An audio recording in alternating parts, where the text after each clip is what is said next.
So leave me to continue.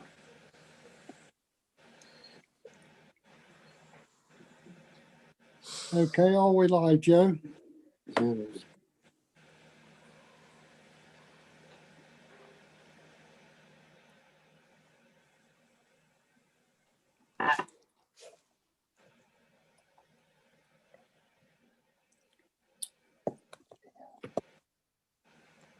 We're now streaming live on YouTube, Chairman.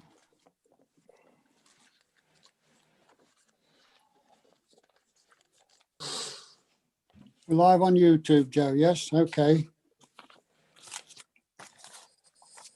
Okay, welcome to the councillors, officers, also members of the public, the press that's and the press viewing the meeting via the live stream on YouTube.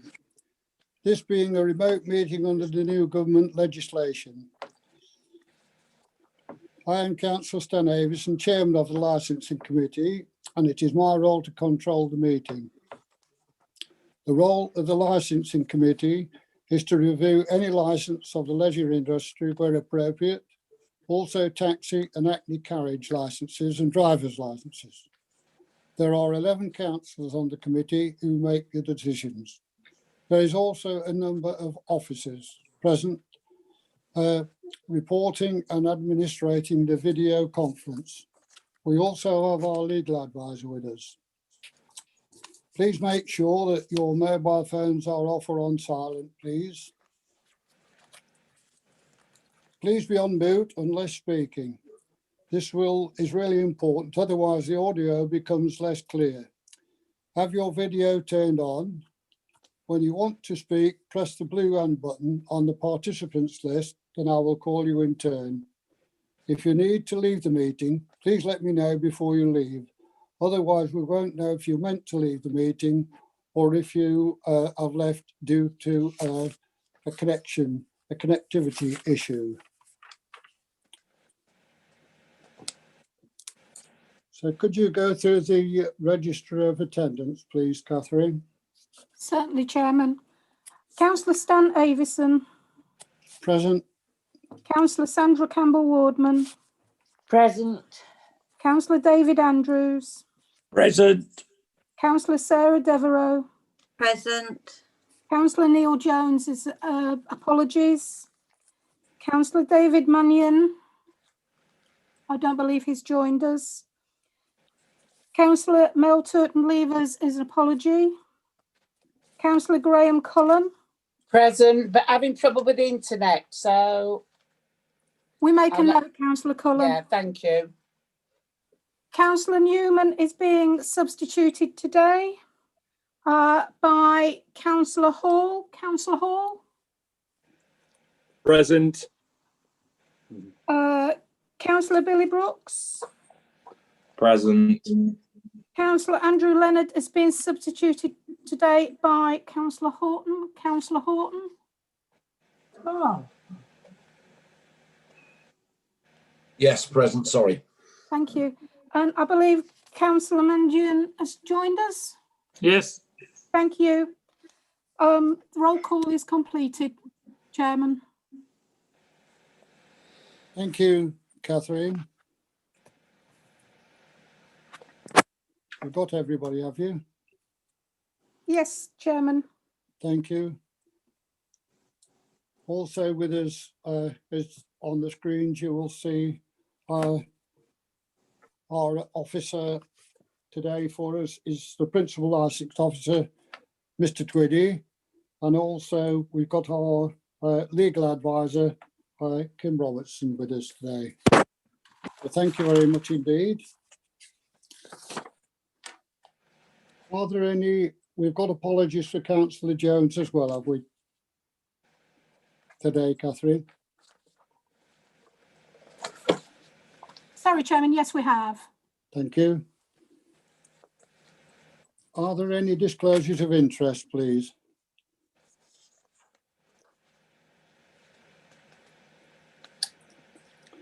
No. No. If we, to confirm the minutes of the General Licensing Committee held on the 7th of September, I propose those minutes Happy to second those, Councillor Happy to second. Avison. Thank you very much indeed. Thank you.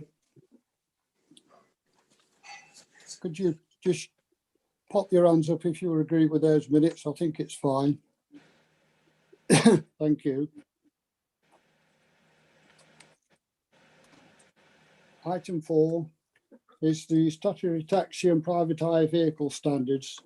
To receive a report from our service manager, Service Communities, but in actual fact today it will be Mr. Twiddy giving that report. So if I could call on you, Adrian, please, to run through that report for us. Thank you. Thank you, Chair. So, sorry, this is a series of reports relating to this document, which you'll have at Appendix A of the report that you all have. And this is a document issued by the Department of Transport earlier this year called Statutory Taxi and Private Hire Vehicle Standards. It sets minimum standards for licensing in relation to taxis and private hire vehicles, was introduced, like I say, earlier this year around July. It's set in law and it requires local authorities to review their licensing standards and make amendments to them where it's needed or where it's appropriate as set down in those minimum licensing standards. I mentioned this is a series of reports. So the licensing committee at the previous committee meeting considered a report in relation to the minimum standards, and that related to the council's relevance of convictions guidelines for taxis and private hire drivers, as well as the standard licence conditions and policy requirements for private hire operators. So what happened at the previous meeting was the committee made amendments to the conviction guidelines and the private hire licensing requirements for operators in line with the minimum standard to bring them up to the requirement in the minimum standard. What this minimum standard requires, like I said, is for the authority to review its standards, and all licensing authorities are having to do that, and then publish in due course the steps that the authority has taken to bring its licensing policy and regime and requirements into line with these minimum standards. So this is the second report in a series of reports for members about the steps needed to be taken. And what we decided, probably rather than doing this in one big operation or one big report, was probably to be best to break it down into bite-sized chunks. So members have got a good opportunity to discuss and consider each aspect of the policy rather than doing it in one big review that perhaps might not give an opportunity for discussion in detail on every aspect of the policy and the review. So this particular report that members have, Chair, sets out the proposed timescale for the next part of the review. And the recommendations are there for members to consider. The recommendations have been put together by officers, and then it's for members to consider whether they wish to go with those recommendations or, let's say, change the timescale. There's also two other things in this report that are not part of the minimum standard, but it was felt an opportune time probably to bring them to the committee, just for the committee to consider them. If it's okay, Chair, what I'll do is I'll go through the report, and then if members have got questions to ask me at the end, because I'm flipping between the report on the screen and actually the Zoom platform. So when I actually look at the report itself on my screen, I can't see anybody else until I reduce it down again. So if it's okay, we'll do questions at the end, if that's okay with you. Yeah, that's absolutely fine. Thank you, Adrian.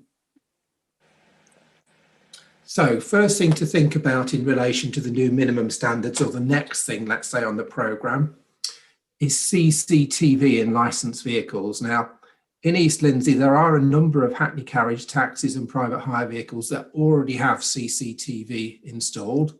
The proprietors have decided to do that to ensure the safety of their passengers and also the safety of their drivers. And they have to follow the rules about CCTV in vehicles that is set by the Information Commissioner's Office. Now, what the minimum standard is saying, that it would expect all licensing authorities, and this is in paragraph 1.5 of the report that members have, to consult to see if there are any local circumstances which would warrant in effect, a mandatory requirement for all licensed vehicles in a district to have CCTV installed. So this report is saying to members, at some point, you're going to have, under the minimum standard, to do a consultation to decide whether you think it's appropriate for CCTV in licensed vehicles to become a mandatory requirement. And so this report is recommending that the committee ask officers to come back on the 23rd of November with a proposed consultation process. So that would task officers to go away and come back with a process setting out what questions would be asked and whose those questions would be asked of.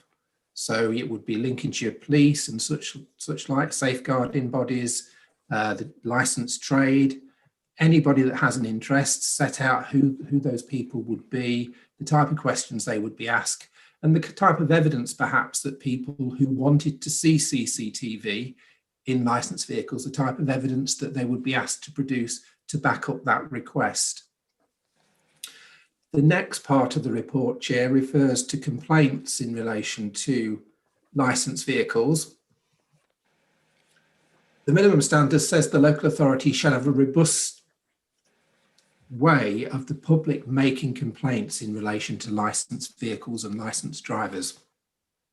So to that end, we've now created a complaints page on the council's website, which sets out how you can make a complaint about a licensed vehicle. But it would be fair to say that the minimum standard says you should be doing more than that, more than the website. So one of the things that officers are suggesting is that all licensed vehicles in East Lindsey are required to have what we're going to call a sticker prominently displayed within the licensed vehicle, explaining if the passengers or the public want to make a complaint. It will give the contact details of the licensing team and how to make a complaint. Now, the requirement for a sticker is not actually stipulated in the license minimum standard for licensing. So you would perhaps need to go out to consult with the licensed trade to see what their view is before you introduce that. So this report recommends members are happy for officers to consult with the licensed trade and other interested parties to see what their views are in relation to this requirement for a complaint sticker, let's say, information sticker in licensed vehicles. And yet again, that to be reported back to the committee on the 23rd of November for a final decision. Also, it's quite clear in the minimum standard that this authority and all authorities must get together a public report or a public statement setting out everything that the authority has done in relation to the minimum standards. Now, it'd be fair to say that some of the things that need to be done are more operational, a day-to-day management of the office type scenarios and day-to-day type dealing with the public and licensed operators and licensed drivers. So they're not particularly a policy issue that needs consideration by the committee. But it was felt appropriate that those steps as well be reported back to the committee, for committee to have comment and scrutiny and see if they're happy with the stance that's been taken in relation to the day-to-day procedures. And this report recommends that an all-encompassing report come back on the 4th of January of next year, 2021, setting out the steps taken by the licensing team to harmonise their procedures with the minimum standards set by the Department of Transport, and also bring together all the other things that the committee need to do finally to bring everything together in relation to that minimum standard.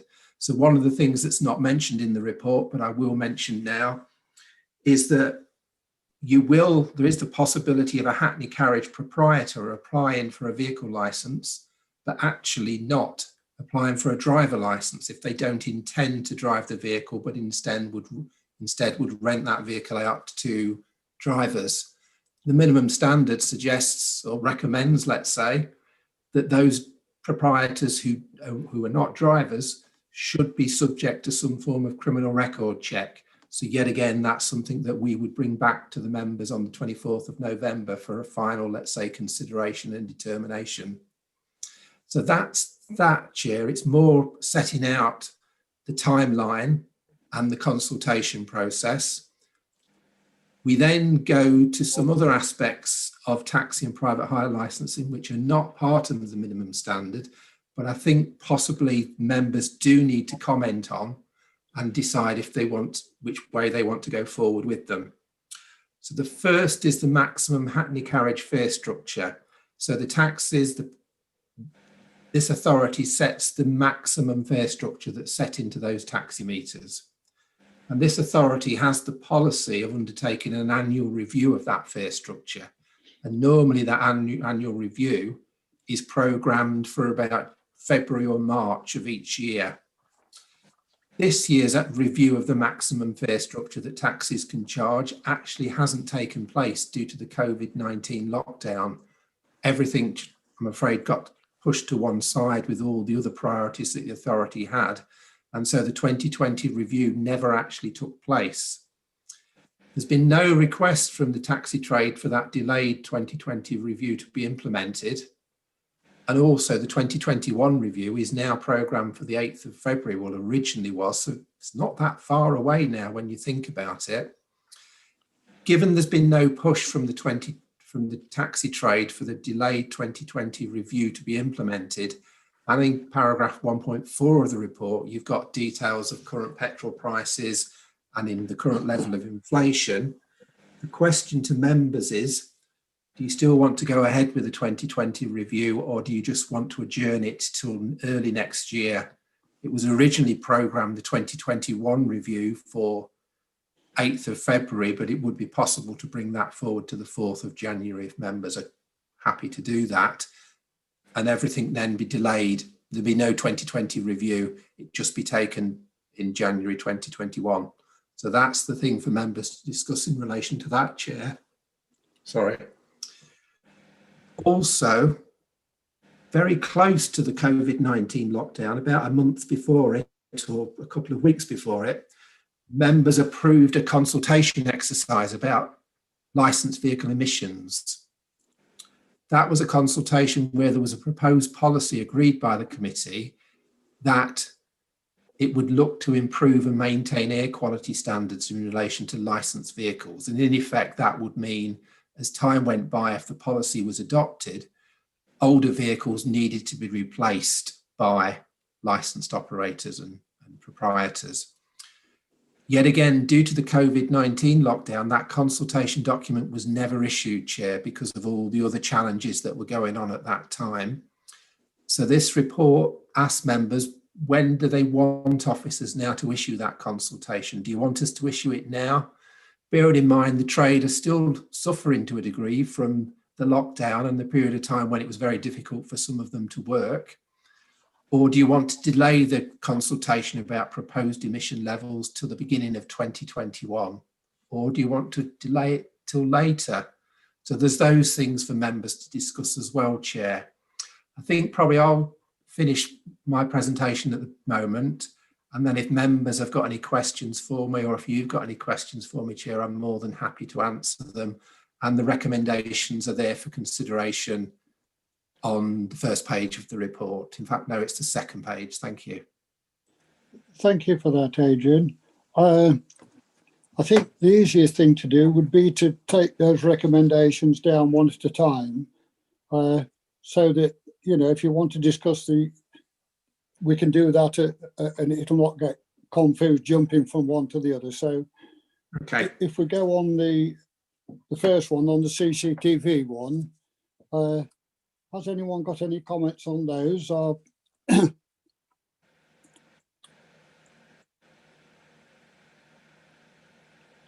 My own view is I think it's a good idea, and we should adopt that for CCTV. It protects everybody actually that's actually in the caravan, in the van or whatever, the taxi, private hire, whatever. I think it gives good protection for both the driver and the passenger. But I'll wait to see what other people have got to say. David Hall, you would like to comment, please? Okay, I was just going to ask, if we're going to recommend a cabin mounted camera, are we also going to recommend a dash cam as well at the same time? And if so, what would that actually do to the insurance levels for each individual taxi if we know that. Okay, councillor. So at the moment, it's just discussing what you would like to see in the consultation document, and then for officers to draft that consultation document and bring it back for final, let's say, sign off before it's issued to the trade for their views in November. So yeah, if members want the officers to look at the situation about dash cams as well, more than happy to include something in for that. My understanding is that the operators who have CCTV installed, it does make their insurance premium slightly cheaper. That's as I understand it. I haven't seen any kind of documentary evidence of that, but in discussions with people who have got the cameras, they say it has reduced their premiums, their insurance premiums. Right. Thank Okay. you. Obviously, I would like to see that put into the consultation then. Yeah. Okay, thank you. Councillor Sarah Devereux, please. Thank you, Councillor Aveston. Similar comments, actually. I would also be in favour of all taxis now having CCTV. Is there a huge cost implication? Maybe Adrian can answer that, but to the taxi drivers for them to go ahead with this, please? Councillor, I haven't got any figures to hand, but my experience so far has been that the proprietors that have installed it are the proprietors that have got a fleet of vehicles. And when I say a fleet, sometimes I mean 4 or 5 vehicles or more. The owner drivers, as I call them, the people who work for themselves, I can't think of an example where they have installed CCTV at the moment. So my assumption is it becomes more cost effective the more vehicles that you've got. But yet again, I haven't got documentary evidence of that. And that's something that the trade would have to do in the consultation document. If the trade were of the view that the financial cost of this simply outweighs any safety aspect, then that would be the argument that they would need to put forward with estimates and costs and things like that. So I'm hoping that would come out more in the consultation. I hope that was helpful. Yes, thank you, Adrian, it was.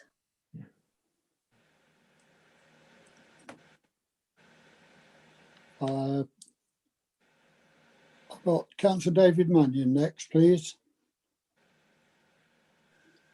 Thank you. I think these are two separate issues. The CCTV and the dash cam. The dash cam is there for the simply to reduce the insurance premiums for the taxi drivers, for the vehicle operators. The CCTV is designed primarily for the protection of the public. And having read the foreground to the report from the Department of Trade, it is horrifying. And to me, there is absolutely no argument against the installation of CCTV. Whatever the cost, and if it had any sense, they would get together and they would negotiate a collective CCTV. But I think the issue. I'm sorry, David, we're losing you. Yeah, I can't hear him. Okay. Well, what I said was that there is no argument to me against the installation of CCTV.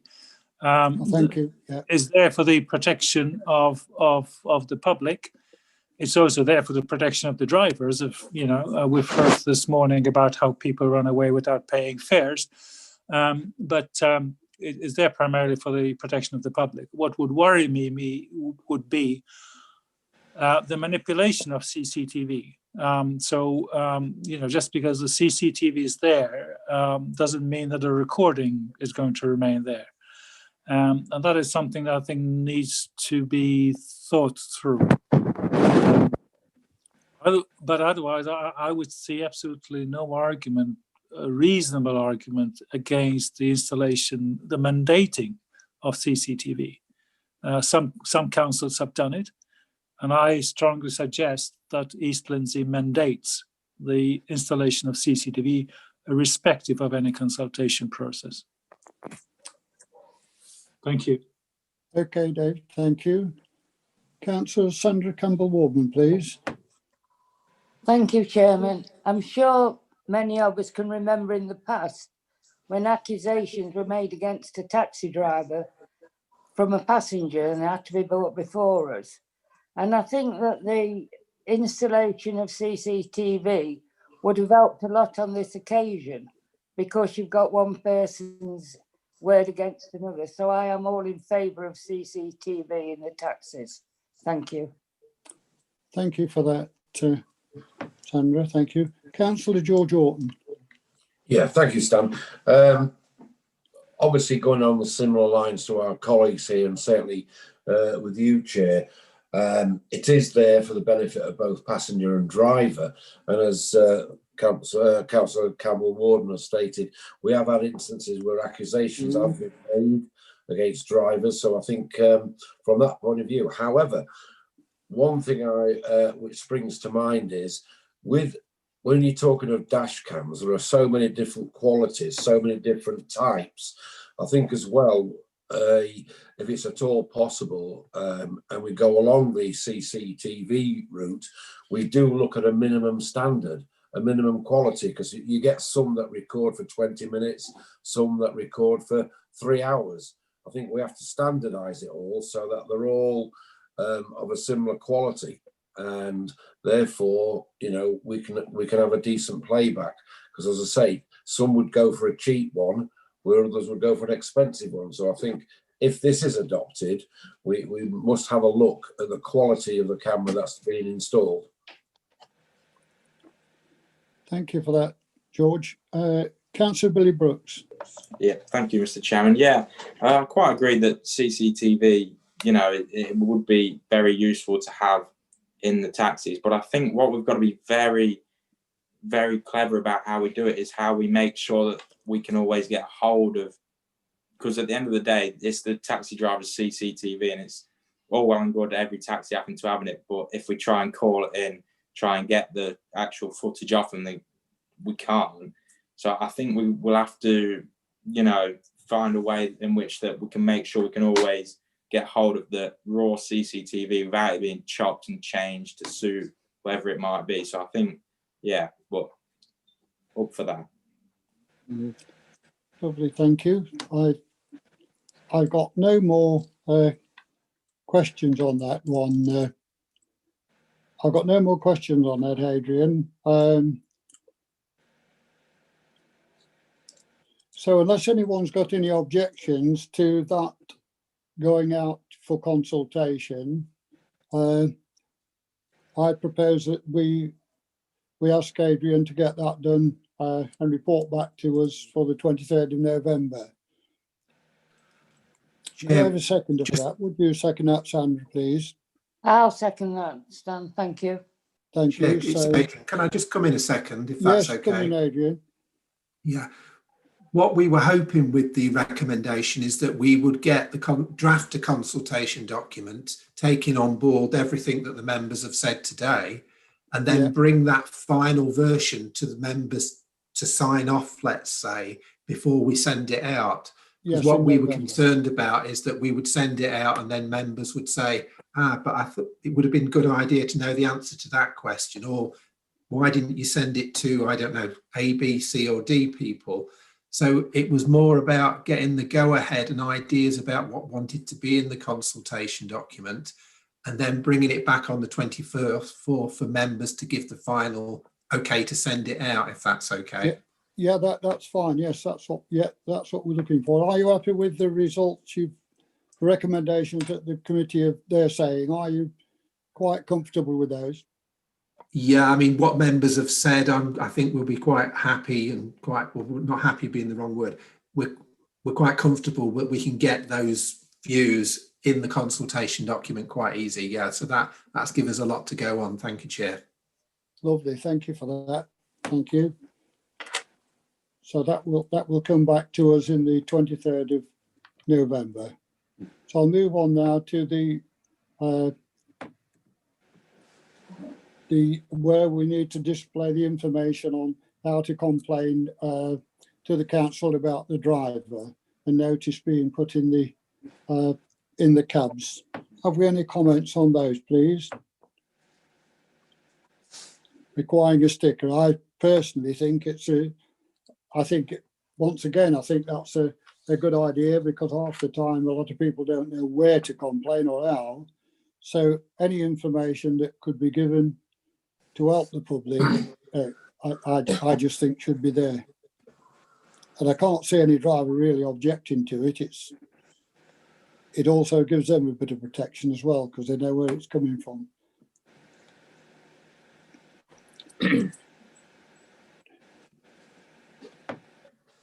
Do I have any comments, please? Is that Councillor David Mannion, is it? Yes. So, like you, I think it's a great idea. What I was also hoping to see would be something along the lines of a whistleblowing policy, which is mentioned in the Department of Trade document, but is not in the report. And to some extent, these two go together. At the end of the day, it's for the protection of the public, and the whistleblowing side of things is very important, I think, to protect the public. So I think it needs to be included there. Okay, David, thank you.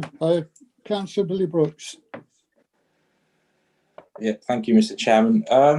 With this one, I do actually have quite a few concerns, just with being obviously taxi drivers are taking people home from, being out, being drunk.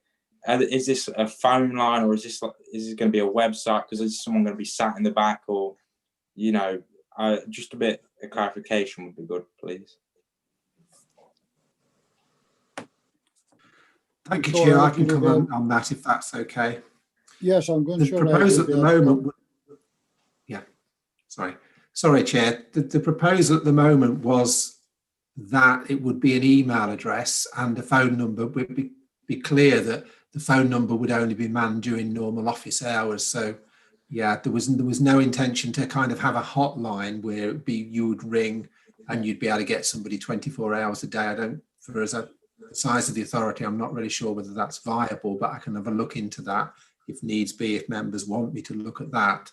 But yeah, it was email address and telephone number. That was what was envisaged. Thank you. But obviously, just my concerns with that is that could someone be sat in the back and maybe, the drunk and the taxi drivers said something to it and they've just typed an angry email. How much repercussion would that have, on the drivers themselves? And that's my concern, really. Okay. Yet again, Chair, I'll come in if that's okay. Yes, fine, please, Adrian. Yeah. It would be fair to say, Councillor Brooks, that we already get those type of complaints to a degree now.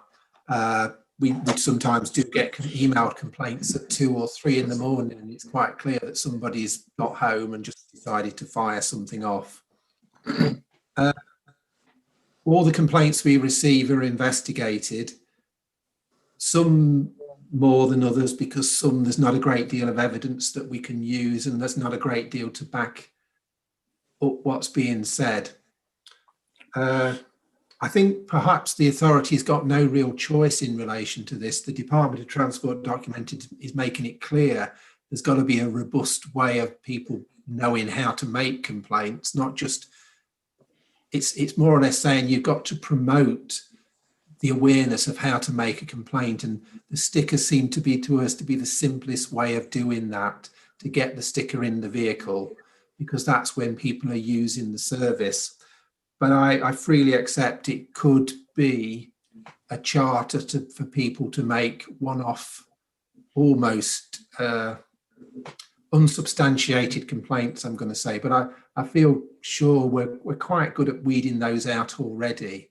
And whether that would mean we get more of an influx of those, I think only time tells, really. But I accept the point. It could be a charter for just unsubstantiated, kind of malicious almost complaints. Thank you. Thank you, Adrian.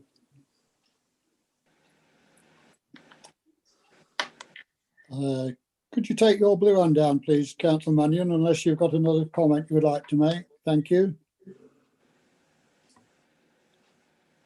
I've got no more comments on there, so, I pressed a hand. oh, sorry, All right.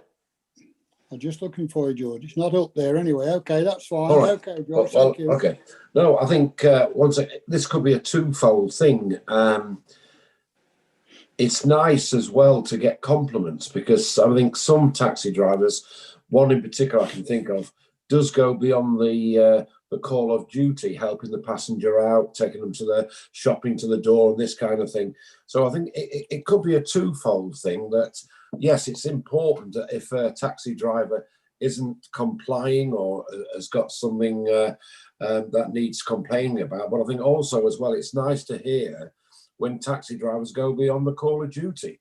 So I think it's a twofold thing. People could mention or report what a good taxi driver I've had. He's helped me in with the shopping, da da da da. So it's again, it's a positive way forward, I believe. Yes, I think that's quite a good idea as well. Actually, you know, there's I suppose that could probably be included on the same sticker, complimentary or which, you know, complaining. You could do one or the other. What do you think, Adrian? What's your opinion? Well, it's a good point that the councillor's made, that if you look at the website page that we created, it is entitled Compliments and Complaints. So if members want to move forward with the sticker after the consultation exercise, yet again, that could be compliments and complaints. So it is a way of people feeding to the authority any good service that drivers have done as well. Yes, okay, thank you for that. Yes, I agree. I think that would should be included, complimentary as well as the complaining one. So it can go through. Has anyone got any objections to that? Can't see any. That's fine. That's good. Okay, we'll move on to the so that one's carried through. We'll move on to the three then. The report brought to the General Assembly on the 4th of January 2021, indicating the actions taken by the Council's licensing team to harmonise all taxi and private hire vehicle licence procedures processed with the DFT standards. Well, I don't think there's a problem with that. I think that would be interesting to see where we got to. Have you any comments on that, Adrian?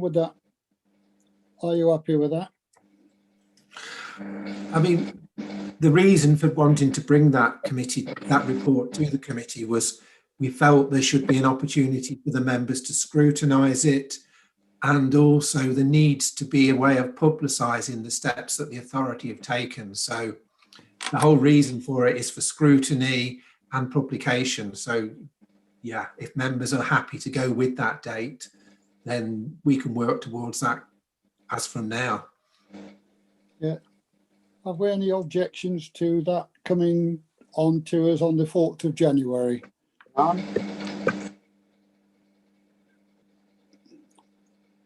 No objections, no. That's fine. So if you could bring that to us then, Adrian, on the 4th of January, that would be good. Thank you. On the to review the 2020 maximum carriage fare structure, in my opinion on that one, I think we should cancel that really until 2021. The prices of fuel have come down rather than gone up. So, you know, because we've had no reports or anything from the license from that side of it, I think from the taxi people, I think we should carry it over to 2021. Has anybody else got any comments you would like to make on the fare structure?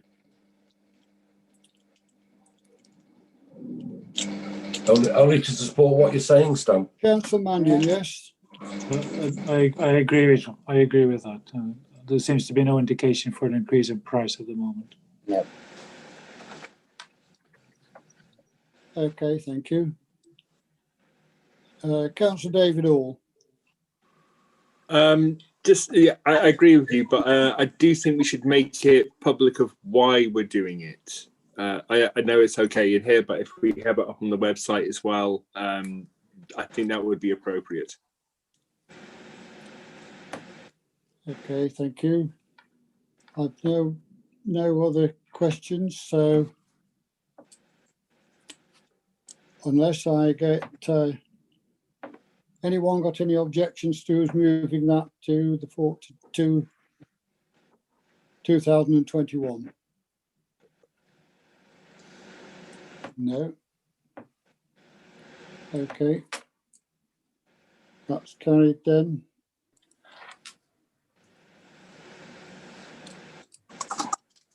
Item 5 is to consider whether we wish to issue the council proposed vehicle emissions policy document to the licensed trade and other interested parties for consultation. Well, my view on that again is that we should leave that till 2021. Being as the restrictions are at the moment and the things are, I think we should, and the way the virus is going, I think we should leave that to 2021. But I'm looking for comments from any councillor, like Councillor David Mannion. I'm not sure why this needs to be put on the back burner, because whether we like it or not, East Lindsey, well, nationally we've signed up to a low carbon strategy. East Lindsey is signed up to a low carbon strategy.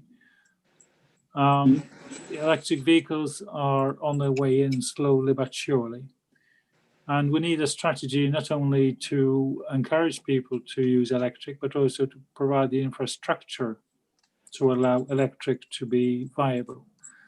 So the sooner I think we have a consultation out, the better. We may not wish to do anything about it immediately, but I think we should start people talking. Okay, Councillor Devereux. Thank you, Chairman. I agree with the points that Councillor Mannion said, but however, I think if we're not careful, we're going to have so many consultations out at one time, it's going to be a bit of an overload. So I would agree with you that one, while it is important that we speak on it, it gets put into 2021 if we're going to be dealing with the other two that Adrian's going to bring to us for next meeting. It would make a bit more sense to spread it out. I think otherwise people get overloaded with consultation. Just my personal opinion. Thank you for that. So I've no other speakers. Adrian, have you any further comments you'd like to make? Or I'll just pick up a couple of points that have been mentioned. So going back to the whistleblowing situation that Councillor Mannion mentioned, if I can just take the opportunity to say, we felt it was already covered by the council's whistleblowing policy, but I can drag that out and include that more in the report that comes to you later on in the year about procedure-wise what we've done. And in relation to Councillor Hall's point about publicising why there's been no review of the Hackney carriage fare structure, I've got an emailed newsletter that goes out to all the trade that have signed up to it, so I can make it really clear in that what's happened and the discussion that took place. Thank you, Chair. Okay, thank you. I didn't know you sent a letter out to the actual trade. Yeah, thank you. thank you for that. Well, that actually covers all the recommendations, I think, doesn't it, Adrian? There's nothing.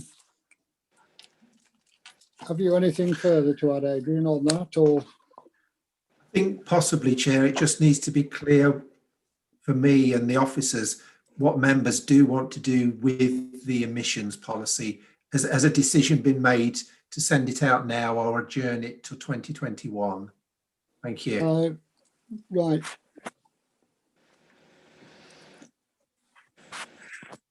Do I have any objections to this consultation going out in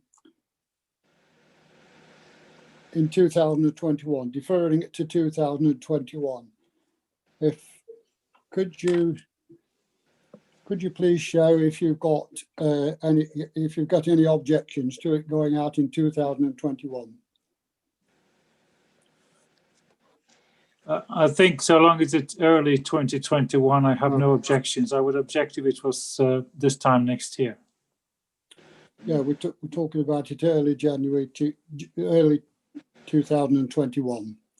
No objection. Okay, so well, that's carried anyway, Adrian. So as long as you're happy with that, we can go ahead with all of those as agreed. Have you anything else, Adrian, you want? No, thank you, Chair. So we'll now talk to the consultation team at East Lindsey and get it programmed in to go onto the council's website and such like early in 2021.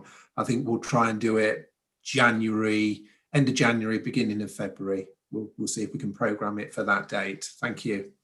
Thank you very much indeed. Lovely. Thank you. Thank you, everyone. That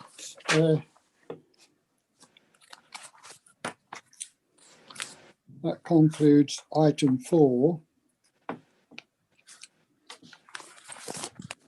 I will now move to item 5, which is the exclusion of the public and press. That under section 100A of the Local Government Act 1972, the press and the public be excluded from the meeting for the following items on the grounds that if they were present, there could be disclosed exempt information as defined of paragraph 1 and 2 of part 1 of the Schedule 12A of which the Act as amended,